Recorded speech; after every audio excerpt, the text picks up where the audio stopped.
Shalom, selamat pagi. Sate pagi hari ini bertemakan The War Room. Adapun firman Tuhan terambil dari Yesaya pasal 50 ayat 2. Mengapa ketika aku datang tidak ada orang, dan ketika aku memanggil tidak ada yang menjawab? Mungkinkah tanganku terlalu pendek untuk membebaskan, atau tidak adakah kekuatan padaku untuk melepaskan?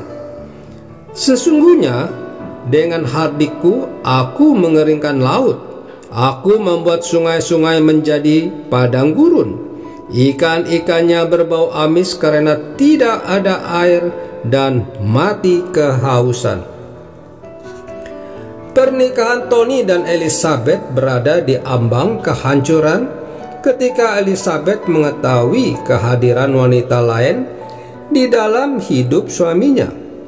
Namun pertemuannya dengan Clara, wanita setengah baya, membuat ia mengerti pentingnya menyisihkan waktunya secara khusus bersama Tuhan untuk membawa situasi yang sulit dan sangat menyakitkan ini yang berujung dengan kebahagiaan. Demikianlah kisah dalam film The War Room. Ini berakhir dengan kemenangan. Bagaimana dalam dunia nyata kehidupan kita?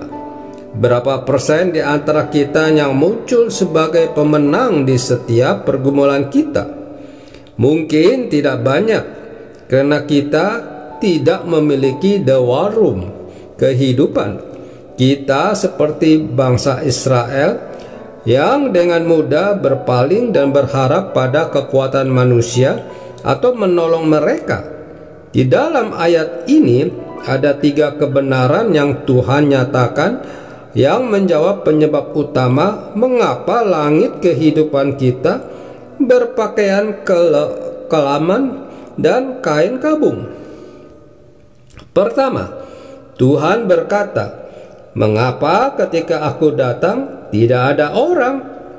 Artinya, kamar doa kita kedapatan kosong, tak berpenghuni ketika Tuhan datang untuk memberikan pertolongannya, karena kita sedang sibuk mengetuk pintu-pintu sesama kita. Doa hanya menjadi prioritas sekunder ketika kita mengandalkan kekuatan kita untuk mencari pertolongan lebih daripada kekuatan lutut kita untuk berharap pada Tuhan. Kedua, ketika Tuhan tidak menemukan kita di ruang doa, maka Ia memanggil kita, namun tiada jawaban. Ketika aku memanggil, tidak ada yang menjawab. Iman kita tenggelam di dalam kekecewaan, kepahitan, dan kemarahan atas segala kemelut kehidupan, sehingga kita tidak lagi peduli kepada suara Tuhan di dalam kehidupan kita. Seperti yang dialami oleh bangsa Israel, mereka tidak menerkan Musa karena mereka putus asa dan karena perbudakan yang berat itu. Keluh kesah kita bersuara lebih kencang sehingga menulikan telinga rohani kita. Ketiga, ketika kesulitan dan permasalahan kehidupan membuat kita memenjarakan Tuhan di dalam sebuah kotak pikiran dan meragukan kuasanya, Ia berkata, "Mungkinkah tanganku terlalu pendek untuk membebaskan, atau tidak adakah kekuatan padaku untuk melepaskan?" Seberapa besar pemahaman kita akan kehebatan kuasanya akan menentukan seberapa besar kemampuan kita untuk mengandalkannya. Paulus katakan, "Itulah sebabnya aku menderita semuanya ini, karena aku tahu kepada siapa aku percaya." Kita tidak boleh takut ketika Tuhan membiarkan kita untuk sementara waktu berada dalam pergumulan, karena maksudnya adalah untuk membuat kita melihat kehebatan kuasanya. Sebesar apapun pergumulan kita, tetaplah berdiam diri di dalam The War Room sampai kemunculan Tuhan untuk membawa kita melewati laut yang terbelah. Ingatlah, doa tidak mengubah Tuhan, namun mengubah diri kita untuk dapat melihat kehebatan kuasa-Nya. Amin.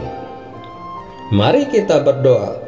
Bapa Surgawi, mampukan aku untuk menyediakan waktu khusus guna menjalin persekutuan denganmu.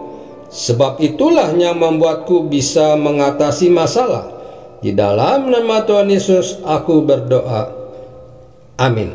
Bersama Dia hatiku damai, walau dalam lembah kekelaman. Bersama Dia hatiku tenang, walau hidup penuh tantangan. Tak satu pun dapat menghiburku, tak seorang pun dapat menolongku. Hanya Yesus jawaban hidup.